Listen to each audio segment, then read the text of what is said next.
Non, il n'y a pas de base militaire française au Bénin. Je l'ai déjà dit, je le redis.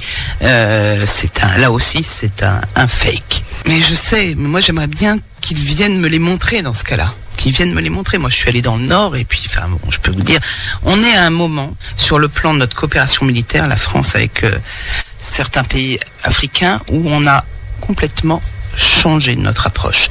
On avait des bases militaires au Sénégal, en Côte d'Ivoire, au Gabon, au Tchad, et depuis février 2023, le président de la République Emmanuel Macron a pris la décision de rétrocéder ces bases et de les laisser aux pays dans lesquels on était invités, parce que nous étions présents à la demande des pays. Alors c'est le cas au Gabon, c'est le cas au Tchad. Le Tchad, ça s'est fait différemment et vous l'avez suivi, ça s'est fait de manière précipitée, puisque ça a été à la demande de Mahamat Déby, mais nous avions cette volonté, et c'est en train de se faire en Côte d'Ivoire, à Port-Bouët, c'est en train de se faire au Sénégal. On se désengage et on rétrocède ces bases militaires.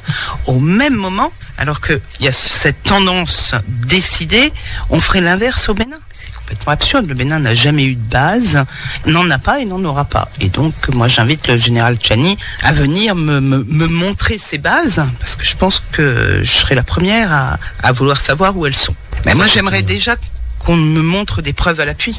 Aujourd'hui, on n'est que sur des discours.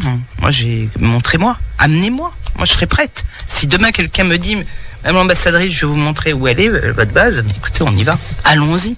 Oui, nous continuons nos partenariats militaires, je l'ai dit, donc on a changé de paradigme, nous n'avons plus de base, mais on continue à intervenir et à appuyer les forces armées béninoises.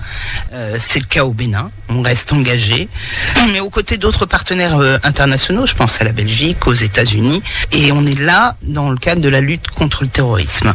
Donc on a un partenariat opérationnel entre la France et le Bénin, qui repose sur 3 piliers. Le premier, c'est la livraison d'équipements. Je pense que vous l'avez vu. Moi-même, j'ai eu l'honneur de pouvoir remettre des véhicules blindés l'année dernière, je crois que c'est en novembre ou en décembre, et nous en avons remis encore à nouveau depuis le début de l'année. Donc on fournit de l'équipement, on fournit également des formations techniques, très techniques, et on a formé dans nos écoles de maintenance en France des mécaniciens pour pouvoir réparer et entretenir l'ensemble de matériel que nous donnons. Nous, aux côtés de la Belgique, parfois on soutient aussi les écoles militaires sous-régionales. Vous savez, ici au Bénin, nous avons le CPADD à Ouidah. Nous avons également l'académie de logistique qui est en train de démarrer. Donc on forme, ce sont des écoles nationales à vocation régionale. On forme des Béninois, mais aussi des militaires de la sous-région.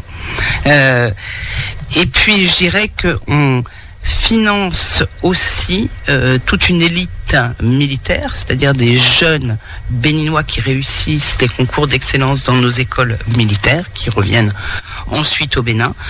On forme actuellement, on finance et on forme dans nos écoles des pilotes d'hélicoptères. Vous le savez, aujourd'hui la lutte contre le terrorisme passe par des vecteurs aériens. Il faut des moyens, des équipements, mais il faut pour ça aussi des pilotes formés, des mécaniciens formés. Et puis finalement, dans le domaine du renseignement, nous sommes aussi très présents, où là on fait de la formation, ce qu'on appelle opérationnelle, notamment aux côtés de l'Union européenne, qui est un acteur majeur, qui a financé un avion de reconnaissance dit ALSR, qui finance également des drones et avec des formations spécifiques. Donc voilà, donc on est sur ce qu'on appelle chez nous des DIO, des détachements d'intervention opérationnelle, où il peut y avoir pendant une semaine, 15 jours, 3 semaines, 1 mois, des formateurs français qui viennent pour former des militaires béninois. Donc ça, effectivement, on a augmenté le nombre de formations ces derniers mois, parce que la menace terroriste a augmenté au Nord Bénin.